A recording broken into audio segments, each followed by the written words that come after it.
2:45 p.m. till 3 p.m. March 30th, 2025, while in the Supreme Court of Canada against Olivia Chow, and while also in the Superior Court against the police, and also in human rights against Toronto community housing, and electronic fire in the bedroom that I find about by lighting a cigarette went down a room in the home. The individual I had used in the room, Paul Keaton, I thought was in the room.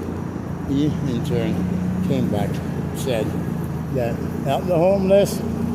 Keaton, in turn, was not in the room, and he showed up after and said that he plugged in a whole cell phone with a lithium battery and a faulty socket and left.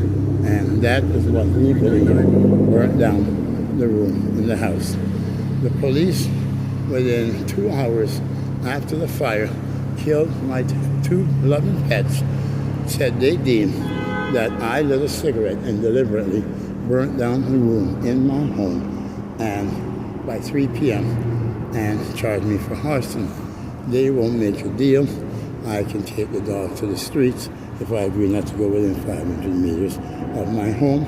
If I left the dog, they would have taken the dog to Humane Society in the condition she was in, and I fear they would have put the animal down.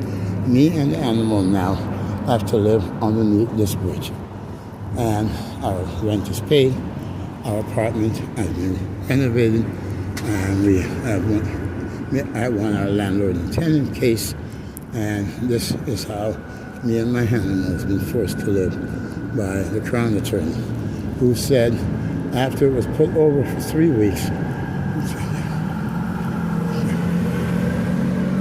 Crown Attorney said that they couldn't get the fire marshal report because the fire marshal allegedly was on vacation and wouldn't be back until the next day, which was the 21st.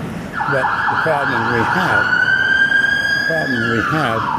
is if that's the case, how could you have charged me 2 hours after the fire using a fire marshal report if you don't have a fire marshal report?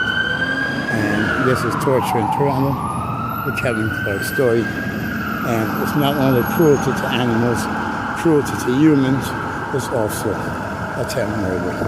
If you choose to give, you can give by email at creating, CREATING, good, GOOD, people, PEOPLE, @gmail.com. And to God be the glory. Give today.